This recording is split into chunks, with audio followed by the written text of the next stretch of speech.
Coucou, coucou, coucou.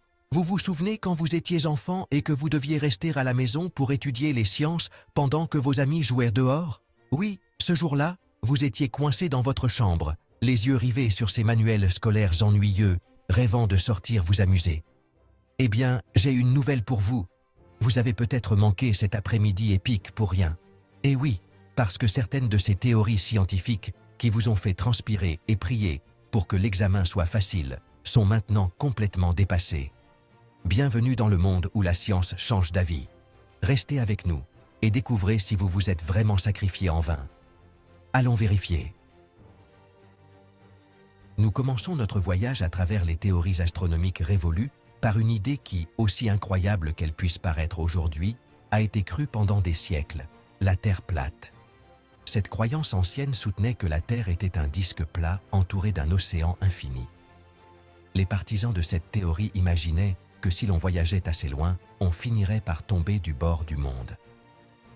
Cependant, des observations telles que la disparition des navires à l'horizon, l'ombre ronde de la Terre lors des éclipses lunaires et, bien sûr, les images de la Terre depuis l'espace ont prouvé sa fausseté. Imaginez vivre dans un monde plat. Les longs voyages seraient une véritable épopée, sans parler des cartes. Heureusement, la science nous a démontré que notre planète est une magnifique sphère bleue. D'une Terre plate à un univers statique, notre prochain chapitre nous transporte à une époque où l'on pensait que le cosmos était éternel et immuable. Préparez-vous pour un voyage dans le temps. Poursuivons notre exploration des théories astronomiques obsolètes avec une idée qui a dominé la cosmologie pendant des siècles. L'univers statique. Cette théorie proposait que l'univers était infini dans l'espace et le temps, sans commencement ni fin. Les étoiles et les galaxies étaient figées, immuables pour l'éternité. Cependant, la découverte de l'expansion de l'univers par Edwin Hubble en 1929 et la détection du fond diffus cosmologique en 1965, un écho du Big Bang, ont démontré que l'univers avait un début et qu'il était en constante évolution. Un univers statique serait comme une fête qui ne se termine jamais, mais parfois, un peu de changement est nécessaire. Heureusement, l'univers est dynamique et plein de surprises. D'un univers immuable à un système solaire avec des canaux artificiels, notre prochain chapitre nous emmène sur la planète rouge. Préparez-vous à découvrir les mystérieux canaux de Mars. Si vous appréciez ce voyage à travers les théories astronomiques désuètes, n'oubliez pas de liker la vidéo. Notre prochaine étape dans ce voyage à travers les théories astronomiques désuètes est la planète rouge, Mars. Pendant un certain temps, on a cru qu'il existait des canaux artificiels construits par une civilisation martienne. Cette idée est née d'observations télescopiques qui montrèrent des lignes sombres à la surface de Mars. L'astronome italien Giovanni Schiaparelli les a appelés canali, ce qui signifie canaux en italien. Cependant, le mot a été mal traduit en anglais par canals, ce qui impliquait une construction artificielle. Cette interprétation a été popularisée par Percival Lowell, qui croyait fermement en l'existence d'une civilisation martienne qui avait construit ces canaux pour transporter l'eau depuis les pôles. Cependant, des images de meilleure résolution obtenues par des sondes spatiales ont révélé que ces lignes étaient des illusions d'optique, formées par des accidents géographiques naturels tels que des canyons et des montagnes. Des Martiens qui construisent des canaux. Peut-être qu'ils préparaient une grande fête interplanétaire, mais qu'ils ont oublié de nous inviter. Blague à part, cette théorie montre comment nos observations peuvent être influencées par nos attentes et nos désirs. Des canaux martiens à une substance invisible qui emplissait l'espace, notre prochain chapitre nous plonge dans le monde mystérieux de l'éther luminifère. Préparez-vous pour un voyage vers l'inconnu. Avez-vous déjà mal interprété quelque chose que vous avez vu? Partagez votre expérience dans les commentaires. Notre prochaine destination dans ce voyage à travers les idées scientifiques obsolètes nous conduit au cœur d'un débat qui a secoué les fondements de notre compréhension de l'univers, le géocentrisme. Pendant des siècles, l'humanité a cru que la Terre était le centre de l'univers, avec le Soleil, la Lune, les planètes et les étoiles tournant autour d'elle. Cette vision, soutenue par des philosophes comme Aristote et Ptolémée, correspondait à la perception quotidienne et aux croyances religieuses de l'époque. Cependant, des astronomes comme Copernic et Galilée, armés de nouvelles observations et de nouveaux calculs, ont proposé l'héliocentrisme, un modèle dans lequel le Soleil occupe le centre du système solaire, et la Terre n'est qu'une des planètes qui gravitent autour de lui. Cette révolution copernicienne a transformé notre vision du cosmos et a jeté les bases de l'astronomie moderne. Imaginez penser que tout l'univers tournait autour de nous. Comme nous étions égocentriques, mais bon, au moins nous avions une bonne excuse pour nous sentir spéciaux. Du centre de l'univers à une substance invisible qui emplissait l'espace, notre prochain chapitre nous plonge dans le monde mystérieux de l'éther luminifère. Préparez-vous pour un voyage vers l'inconnu. Si ce chapitre vous a fait réfléchir à la façon dont nos perceptions peuvent changer avec le temps, likez la vidéo et abonnez-vous pour ne pas manquer les prochains. Notre prochaine étape dans ce voyage à travers les idées scientifiques obsolètes nous conduit à un concept qui était autrefois fondamental pour comprendre la lumière et sa propagation, l'éther luminifère. Pendant des siècles, les scientifiques ont cru que la lumière, comme le son, avait besoin d'un milieu matériel pour se propager. Ce milieu hypothétique, appelé éther, était censé remplir tout l'espace, même le vide. Cependant, la célèbre expérience de Michelson-Morley en 1887 n'a pas permis de détecter la moindre preuve de l'existence de l'éther. La théorie de la relativité restreinte d'Einstein, publiée en 1905, a fourni une explication alternative à la propagation de la lumière, éliminant le besoin de l'éther et révolutionnant notre compréhension de l'espace et du temps. L'éther était comme l'air que nous respirons, mais pour la lumière. Imaginez devoir emporter une bouteille d'éther avec vous, si vous vouliez allumer une bougie dans l'espace. Heureusement, Einstein nous a sauvés de cette situation embarrassante. De l'éther mystérieux à une théorie sur l'origine de notre système solaire, notre prochain chapitre nous ramène à la maison. Préparez-vous à découvrir l'hypothèse de la nébuleuse. Plongez à nouveau dans le cosmos, où nous allons explorer une théorie qui a remis en question l'idée d'un univers avec un commencement défini. Voici l'histoire de la théorie de l'état stationnaire. Proposée en 1948, cette théorie suggérait que l'univers n'avait ni commencement ni fin, et qu'il se maintenait dans un état d'équilibre dynamique. À mesure que l'univers se dilatait, de la nouvelle matière était créée en permanence pour combler les vides, maintenant ainsi une densité constante. Cette idée contrastait avec la théorie du Big Bang, qui proposait un univers ayant une origine explosive et une évolution au cours du temps. Imaginez un univers comme une source inépuisable de pop-corn, toujours en expansion et créant davantage.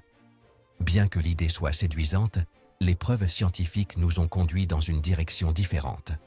D'un univers éternel à une théorie sur la formation de notre système solaire, notre prochain chapitre nous ramène à la maison.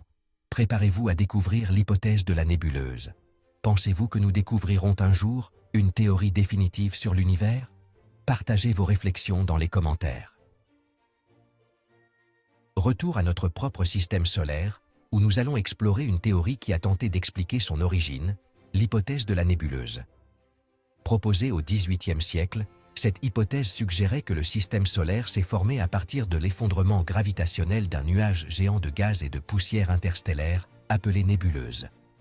Au fur et à mesure que la nébuleuse s'est effondrée, elle a tourné de plus en plus vite, formant un disque plat en son centre. Au centre du disque, le Soleil s'est formé, tandis que les planètes se sont condensées à partir des restes de matière présents dans le disque. Imaginez que notre système solaire soit né d'un nuage de poussière cosmique géant. C'est comme si nous étions le résultat d'un nettoyage intergalactique.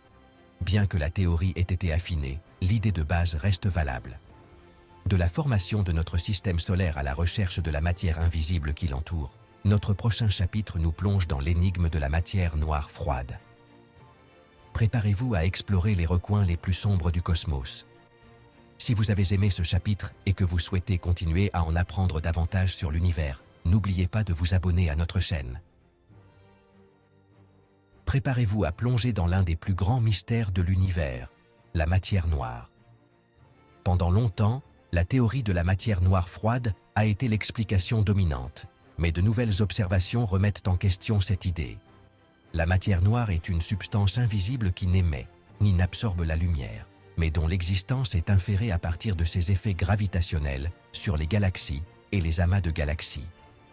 La théorie de la matière noire froide propose que cette substance est composée de particules lourdes et lentes qui interagissent faiblement avec la matière ordinaire. Cependant, des observations récentes de la distribution de la matière noire dans les galaxies petites et naines ne correspondent pas aux prédictions de cette théorie. Cela a conduit les scientifiques à rechercher des explications alternatives, comme la possibilité que la matière noire soit composée de particules plus légères ou qu'elle interagisse différemment avec la matière ordinaire. La matière noire est comme un fantôme cosmique. Nous savons qu'elle est là par ses effets, mais nous ne pouvons ni la voir ni la toucher. Peut-être devrions-nous engager un chasseur de fantômes intergalactiques pour résoudre ce mystère. De la matière noire à l'énergie qui alimente l'expansion de l'univers, notre prochain chapitre nous amène à explorer l'énigmatique énergie noire. Préparez-vous pour un voyage aux confins du cosmos. Pensez-vous qu'un jour nous percerons le mystère de la matière noire? Donnez-nous votre avis dans les commentaires.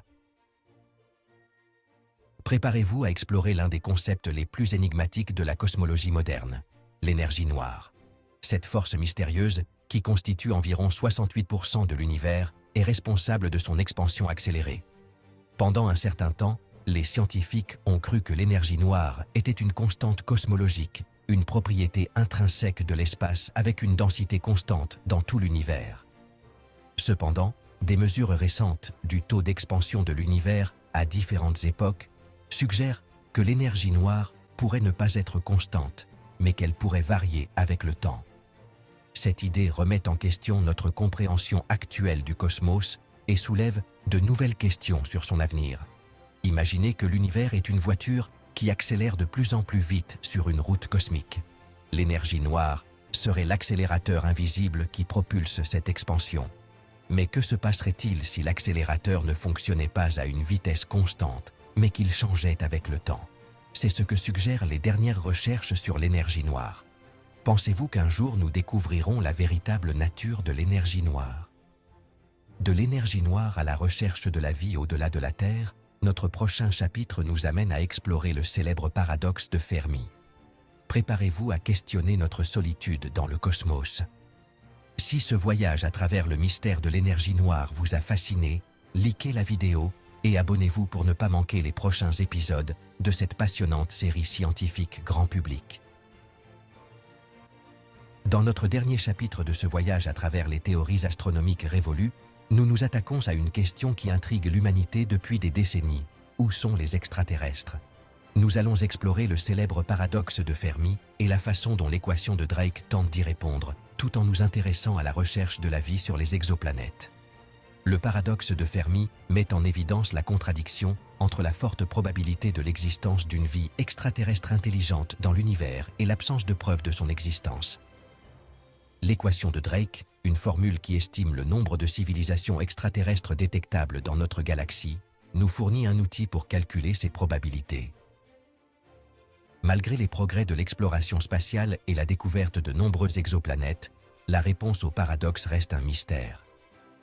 Les ovnis, ces observations inexpliquées dans notre ciel, pourraient-ils être la preuve que nous recherchons? Sommes-nous seuls dans l'univers? L'équation de Drake nous donnera-t-elle la réponse? Les exoplanètes abritent-ils la vie? Les ovnis sont-ils la preuve de visites extraterrestres? Le paradoxe de Fermi et l'équation de Drake nous invitent à réfléchir à notre place dans le cosmos et à la possibilité que nous ne soyons pas seuls. Alors que nous continuons à explorer l'univers et à rechercher la vie sur les exoplanètes, nous trouverons peut-être un jour la réponse à cette question fondamentale. Que pensez-vous du paradoxe de Fermi et de l'équation de Drake? Croyez-vous qu'il existe une vie extraterrestre intelligente sur d'autres planètes? Avez-vous déjà eu une expérience avec des ovnis? Partagez vos théories et vos opinions dans les commentaires. Merci de nous avoir accompagnés dans cette aventure scientifique. Si vous souhaitez continuer à en apprendre davantage sur l'univers et ses mystères, n'hésitez pas à consulter notre playlist sur l'astronomie. Et n'oubliez pas de liker la vidéo si elle vous a plu.